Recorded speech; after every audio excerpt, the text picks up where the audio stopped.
another chicken. Shake. Chicken. Okay. Shahiran.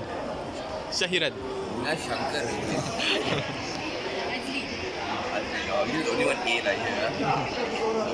So, you tell us your name and the ethnic group you belong to in Malaysia, and the traditional attire of the ethnic group, and what the name is, both the male and the female. Okay. Well, my name is Ruben, and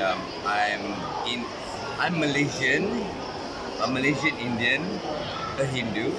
So for traditional costume, we got our jippa, which is like what the guys wear. Almost similar to baju Melayu, but it's just longer. Okay, it's also similar to some of what Africans would wear as well, but it's just longer in the way. For traditional weddings, we wear waisty, which is like basically the kain, okay, on top. For females, they have, if they're not married, they wear Punjabi costume. Okay, and if they're married, they wear sari. Okay, and it's very, very heavy in the sense of it's very hard to tie, but once they do it, they look good. Okay, so they got the sari, they got Punjabi costume. For Indians, you got the jippa, and you got your waisty. So it's basically all made out of silk, and not cotton, but silk mostly, and the sari is mostly done by the golden thread. So that's what else would you like to know? Okay, thank you, sir.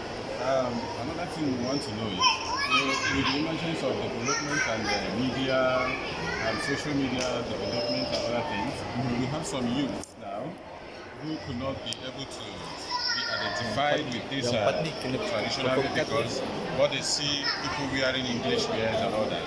So how do you think we can sustain this traditional wear that we can be identified to our culture?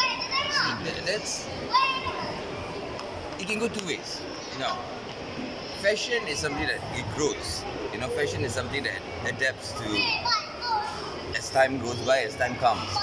Because when a lot of people do not want to take in the traditional wear because it looks old, it doesn't look that unique. But when you put a flair into it, it becomes really nice. But right now I have colleagues who's Chinese, who tends to wear Indian traditional costume, and I'm Indian, I'll wear Chinese traditional costume, but we put a flair, a twist to it. When you put a twist to it, it becomes unique. When it becomes unique, people actually want to wear it. They enjoy it even more. I work for Maxis. So Maxis, every Friday is basically traditional wedding. So rather than wedding your own one, we change up. I have Malay friends who go prayers, but they wear jippa and they go. Yes. But they have their songkoan lah. And I'll go for temple, I'll go to temple, but I wear my baju Melayu and I'll go. So it's basically, if we're going to say one Malaysian, we change it up. It doesn't need to be identified that, you wear this, you're Melayu. No. They know you, you're Melayu. And nobody needs to know what you are unless you need to know who you are. Correct? And for anybody, I have Arab friends and I wear that, so and sometimes I'll go to parties. Because it's cool. But do not wear that and go to nightclubs. That is very, very bad. Very bad. You don't get free drinks. So thank you, sir. No problem. We really enjoyed your I enjoyed it too, man. So, and the last thing we want to get from you, maybe a kind of a word of advice to some of our youth that are still growing up so that we can be able to sustain this traditional attire because it is identifiable to where we're coming from. We have a lot of history attached to it. So for we not to allow it to just go like that, what word do you think we can give to them? So that That's easy, man. All level out there. Do not forget your roots, where you came from, where you come from. And what you wear doesn't matter. It's how you wear it. And be proud. And people will follow. Torn jeans was actually no until everybody started to wear torn jeans, it became style. Now Zara sells jeans which are torn. So do your own style and make sure it flares. That's it. Thank you so much, sir. Anytime, man. Thank you, sir. We are so grateful. Grateful. I'm grateful. Thank you. Right. Thank you, man. Right. Thank you. Thank you. See y'all. Right. So, friends, you've seen it. We are able to get the Malayu from the Africa. We've been walking around. It's not been easy, but thank God we're doing it.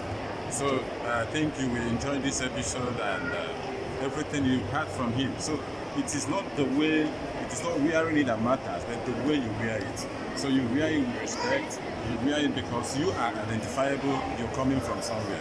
So traditional wear is really, we need to respect it because it identifies who we are. So we're going to give you more as you stay with us. There are other things we just give to you. You watch through the screen and you will enjoy it. So your last one? Yeah, my last one is for we should never forget where we come from. No matter your race, no matter your beliefs, always maintain your traditional attires because your traditional attires always speak where you came from, and not only speak where you came from, the way according to what he says, the way you put it on, the way you present it matters most. So stay tuned, stay blessed. We are coming. You have any words?